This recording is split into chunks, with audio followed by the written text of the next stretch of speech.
Welcome to Democracy Now!, democracynow.org, The War and Peace Report. I'm Amy Goodman.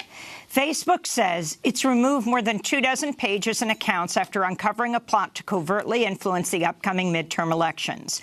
The tech giant says the accounts were involved in coordinated, inauthentic behavior. Among the accounts, Black Elevation, Mindful Being, Resistors, Aslan Warriors. Combined, the accounts had a total of 290,000 followers and had created 30 events since April of 2017, including a Facebook event to organize a protest against the upcoming Unite the Right rally in Washington, D.C. Facebook says it did not have enough technical evidence to state who's behind the fake pages, but said the accounts engaged in some of the similar activity to pages tied to Russia before the 2016 election. The revelations come as Facebook continues to grapple with a number of controversies in the United States and abroad. The Senate Intelligence Committee is holding hearing today on social media and interference by foreign intelligence agencies after headlines will spend the hour talking about Facebook.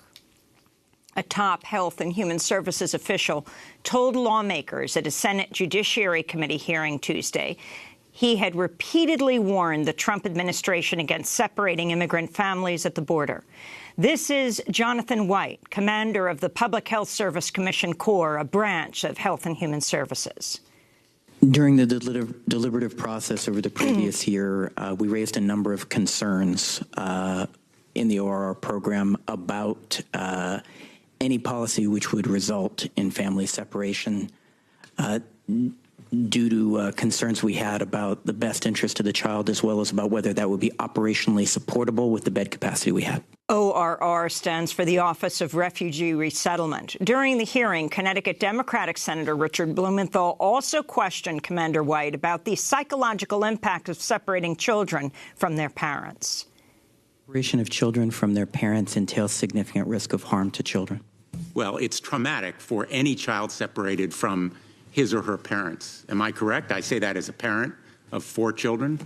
There's no question that separation of children from parents entails significant potential for traumatic psychological injury to the child. Despite Commander White's testimony, a top official with ICE, the Immigration and Customs Enforcement Agency, tried to defend Trump administration's practice of separating children from their parents by comparing the child detention facilities to summer camp.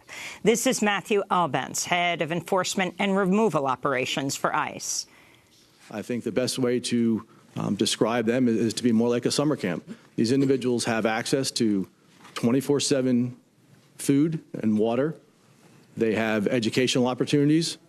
They have recreational opportunities, both structured as well as unstructured. There's basketball courts, there's exercise classes, there's soccer fields that we put in there. About 700 children forcibly separated from their parents at the border have still not been reunited with them. In Boston, hundreds of protesters rallied outside Northeastern University to demand the university drop its $2.7 million research grant with ICE.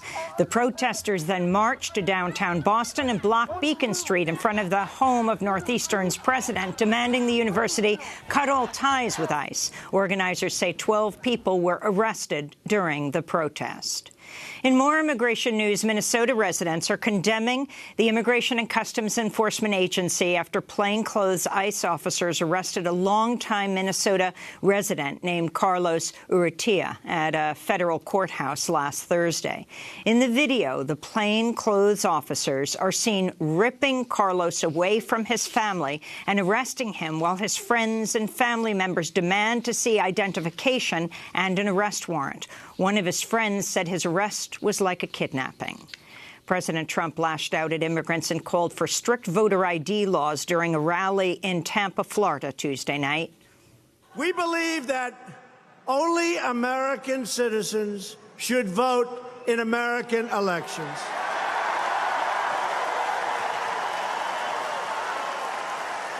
Which is why the time has come for voter ID, like everything else.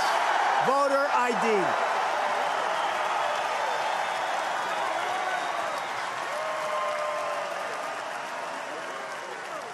You know, if you go out and you want to buy groceries, you need a picture on a card.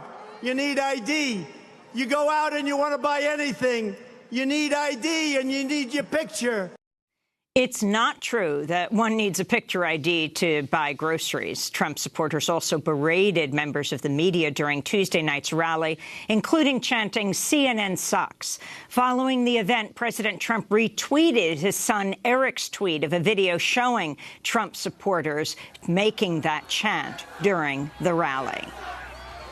In Afghanistan, at least 15 people were killed in an attack on a government building in the eastern city of Jalalabad Tuesday. Among the victims were international aid workers, including a member of the International Rescue Committee and a staffer for the United Nations International Organization for Migration. Authorities have blamed the attack on ISIS. A federal judge has issued a temporary restraining order blocking a Texas-based gun rights group from posting online blueprints to make semi-automatic assault weapons from 3D printers. The injunction comes after the attorneys general of 8 states and the District of Columbia sued the Trump administration, aimed to block the downloadable blueprints from going online August 1st. This is Senator Ed Markey of Massachusetts, one of the states that sued the Trump administration. These downloadable firearms are available even to those who could not pass a background check. It's the ultimate gun loophole. Why buy them if you can print them at home instead? These firearms are also untraceable. They will not have a serial number for law enforcement to reference. In Yemen, international aid agencies are warning of the risk of another cholera outbreak after U.S.-backed Saudi-led airstrikes destroyed water and sanitation facilities in the besieged port city of Hodeidah.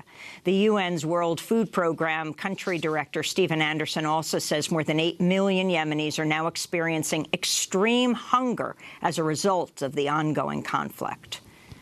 Than anything else, the Yemeni people now desperately need peace. With peace and stability, we can start to get people back on their feet, start to rebuild their livelihoods. In Spain, taxi drivers are continuing an indefinite strike to protest Wall Street-backed ride-hailing apps like Uber, which they say have pushed longtime taxi cab drivers to financial ruin. On Tuesday, hundreds of drivers erected tents along one of Madrid's main thoroughfares to block traffic. Taxi drivers have also launched encampments to block traffic on main thoroughfares in Barcelona. And a flotilla bound for Gaza carrying medicine and other humanitarian aid was intercepted and seized Sunday by the Israeli Navy. The Al Adwa boat to Gaza was one of a 3-ship Freedom flotilla that set sail from Palermo, Sicily on July 21st in efforts to break the ongoing Israeli blockade of Gaza. Organizers say that the Israeli military seized the boat in international waters Sunday, assaulting and tasering multiple people before detaining the 22 people on board, including international human rights activists from 16 countries. 2 Israeli citizens and 2 journalists have been released, but the rest of the activists remain detained. The Middle East Monitor reports Norway is asking Israel to explain the legal grounds for seizing the ship, which was flying a Norwegian flag at the time of its capture. And those are some of the headlines. This is Democracy Now!, democracynow.org, The War and Peace Report. I'm Amy Goodman. And I'm Juan Gonzalez. Welcome to all of our listeners and viewers around the country and around the world.